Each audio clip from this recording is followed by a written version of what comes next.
안녕하세요. 윈셀링입니다.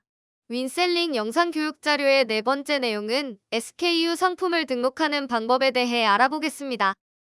SKU 상품을 직접 등록하기 위해서 설정하는 각 항목들을 알아볼 건데요. 먼저 그 전에 SKU 상품을 등록하는 방법은 세 가지 방법이 있습니다. 이 세 가지 방법을 간략하게 알아보고 넘어가도록 해요. SKU 상품을 등록하기 위한 첫 번째 방법은 오늘 영상을 통해 알아볼 내용인 SKU 상품을 직접 등록하는 방법이에요. 직접 각 구성 항목마다 상품 정보를 입력하여 SKU 상품인 원상품을 등록하는 방법입니다. 두 번째 방법은 엑셀을 활용해서 대량으로 SKU 상품을 등록하는 방법인데요. 윈셀링에서 제공하는 엑셀 양식에 맞추어 SKU 상품 정보를 엑셀로 정리하여 작성한 후에 윈셀링에 엑셀 파일을 업로드하여 정리한 SKU 상품을 일괄로 등록하는 방법입니다. 세 번째 방법은 오픈 API를 이용하여 등록하는 방법인데요. 오픈 API는 판매자 여러분들이 운영 중인 단독형 쇼핑몰이나 별도의 솔루션에 연결하여 SKU 상품을 API를 통해 등록하는 방법입니다. 자, 그러면 지금부터 SKU 상품을 직접 등록하는 방법에 대해 알아보도록 해요. SKU 상품을 직접 등록하기 위해서는 SKU 상품 등록 페이지에 접근해야겠죠. 윈셀링 셀러 오피스 상단 메뉴에 SKU 상품 관리 메뉴에서 상품 관리에 SKU 상품 등록 수정 메뉴를 통해서 직접 등록이 가능해요. SKU 상품 등록 수정 페이지에 접근하면 좌측에는 상품 정보가 있고 우측에는 이미지 클라우드로 구성되고 이미지 클라우드 아래에는 상품을 저장하고 등록하는 버튼 목록이 있어요. SKU 상품을 등록하기 전에 먼저 몇 가지 짚고 넘어가도록 할게요. 첫 번째는 윈셀링은 SKU 상품을 기반을 지향하여 원상품을 재고 최소 단위로 등록하여 구성합니다. 두 번째는 SKU 상품은 모든 상품 운영의 기초가 됩니다. 예를 들어 판매 채널에 상품을 등록하기 위해 직접 상품을 등록할 수도 있지만 SKU 상품을 통해 판매 채널에 상품을 등록할 경우 한 번에 여러 판매 채널에 상품을 등록할 수 있어요. 세 번째는 SKU 상품에 옵션을 추가하여 등록하게 된다면 옵션별로의 SKU 상품을 한 번에 생성하여 사용할 수 있습니다. SKU 상품을 등록하기 위해서 가장 먼저 알아봐야 할 부분은 이미지 클라우드인데요. 이미지 클라우드는 윈셀링에서 제공하는 클라우드로 이미지를 업로드하거나 이미지 웹 주소를 입력하여 SKU 상품의 이미지 정보를 구성할 수 있어요. 이미지 클라우드의 첫 번째 탭은 라이브러리 부분인데요. 라이브러리 탭을 설명하기 앞서 이미지를 클라우드에 등록하는 방법을 먼저 확인하고 그 다음에 라이브러리 탭을 확인하도록 할게요. 이미지를 등록하는 방법에는 이미지를 직접 업로드하여 등록하는 방법과 이미지 웹 주소를 입력하여 등록하는 방법이 있는데요. 가장 먼저 이미지 업로드 탭부터 확인해 볼게요. 이미지 업로드 탭에서는 직접 이미지를 업로드하는 탭인데요.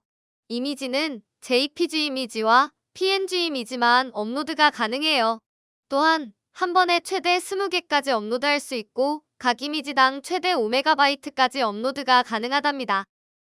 파일을 업로드할 때에는 드래그 위치에 파일을 드래그하거나 파일 찾기 버튼을 클릭하여 파일을 찾을 수 있어요. 파일 선택 버튼을 클릭하면 파일 탐색기 창이 뜨는데요. 여기서 원하는 이미지를 드래그하여 선택한 뒤 열기 버튼을 눌러 업로드할 파일 목록을 생성합니다.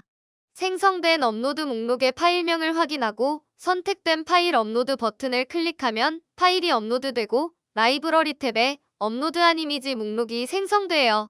여기서 주의할 점은 이미 업로드한 동일한 이름의 이미지는 업로드되지 않아요.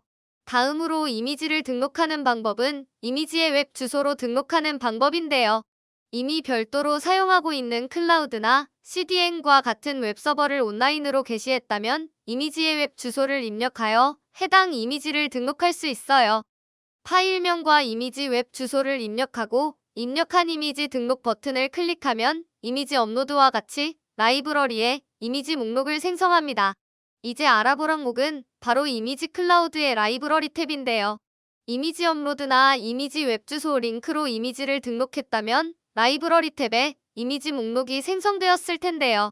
라이브러리 탭에서 생성된 이미지를 클릭하면 이미지가 선택되고 선택된 이미지를 대표 이미지로 등록하거나 추가 이미지로 추가하거나 또는 상세 페이지에 이미지 입력이 가능해요. 또한 선택된 이미지를 삭제 버튼을 클릭하여 생성한 이미지를 삭제할 수 있습니다. 필요한 이미지 업로드를 했으니 이제는 상품 정보를 하나하나 등록하기 위해서 상품 정보의 구성 항목의 한 각각의 구성 항목과 각 구성마다 자세히 알아볼 텐데요. 상품 구성 항목의 첫 번째는 바로 상품 분류 항목이에요. 먼저 상품 분류를 미리 설정하는 이유는 상품의 검색이 용이해지면서 상품과 재고 관리에 더 효율적이기 때문이에요. SKU 상품 등록 수정에서는 앞서 상품 분류 교육 자료를 통해 알아본 내용과 같이 범용 상품 분류인 공통 상품 분류와 자체 상품 분류를 설정하여 사용하고 있어요.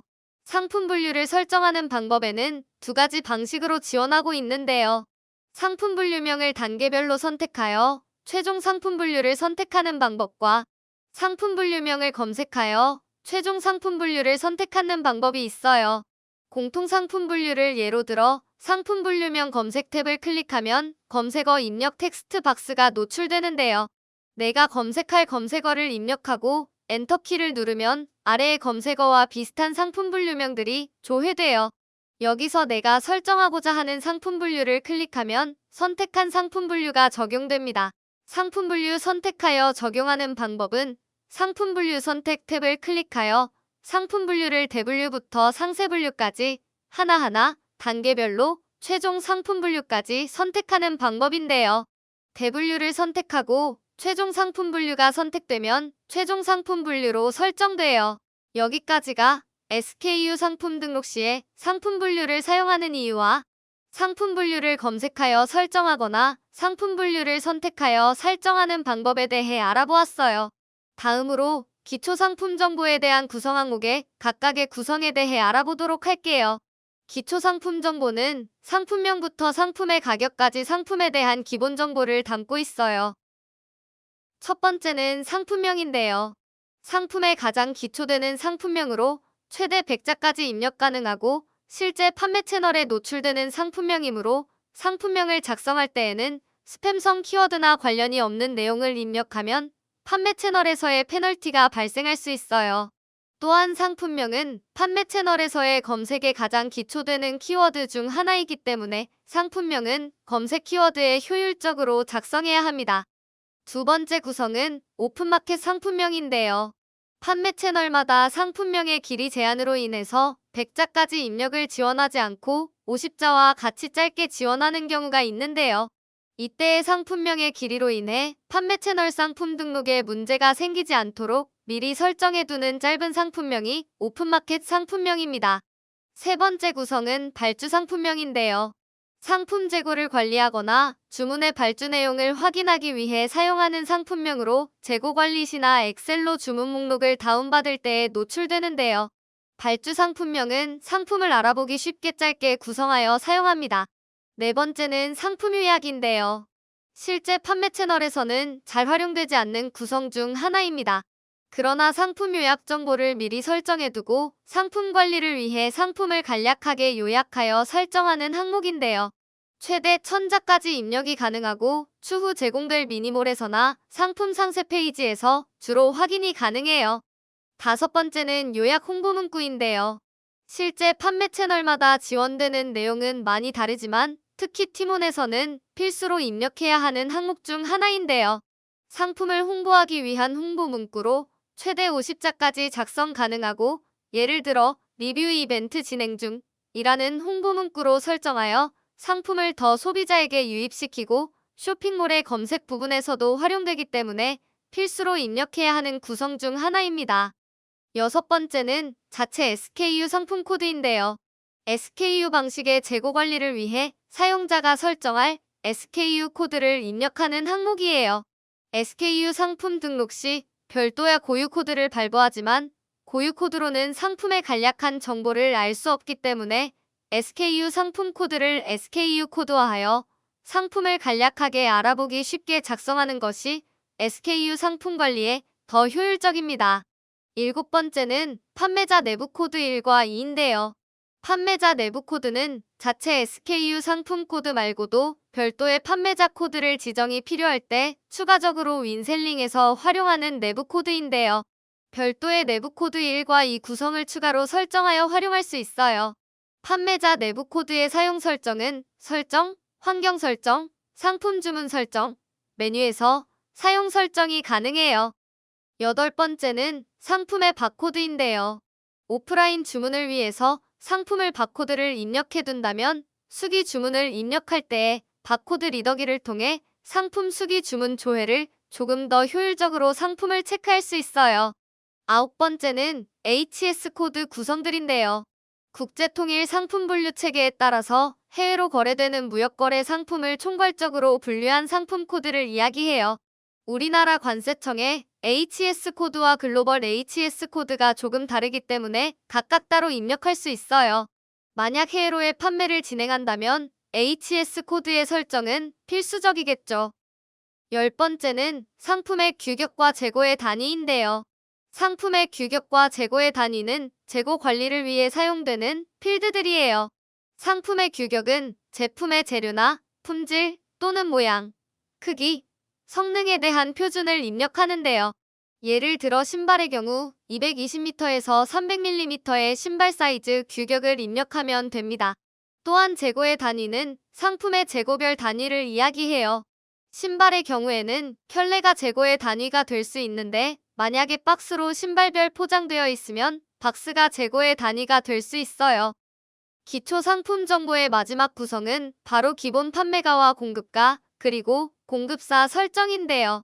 상품의 가장 기초적인 판매 금액을 이야기하는 기본 판매가는 미리 설정해둠으로써 기본 판매가를 기준하여 판매 채널 상품을 등록할 때에 실제 채널 판매가를 참고하여 적용할 수 있어요.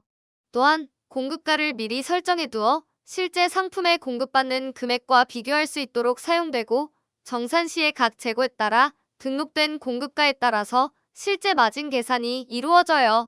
마지막으로 공급사를 설정하면 이 상품이 공급되는 공급사 정보를 연계하여 관리할 수 있습니다. 여기까지가 상품의 이미지 클라우드부터 상품 분류 설정하는 부분과 기초 상품 정보를 설정하는 부분에 대해 알아보았어요. 영상 길이가 길기 때문에 2개의 동영상으로 나누어 상품 등록 수정에 대해 설명할 텐데요. 다음 영상에서는 이번 영상에서 소개하지 않은 상품 상세 항목과 상품의 주요 정보, 옵션과 추가 구성 상품 옵션, 그리고 상품 정보 고시와 판매 기본 설정에 대해 알아보도록 할게요. 항상 판매자 여러분들과 함께 윈윈하는 그날까지 항상 노력하겠습니다. 감사합니다.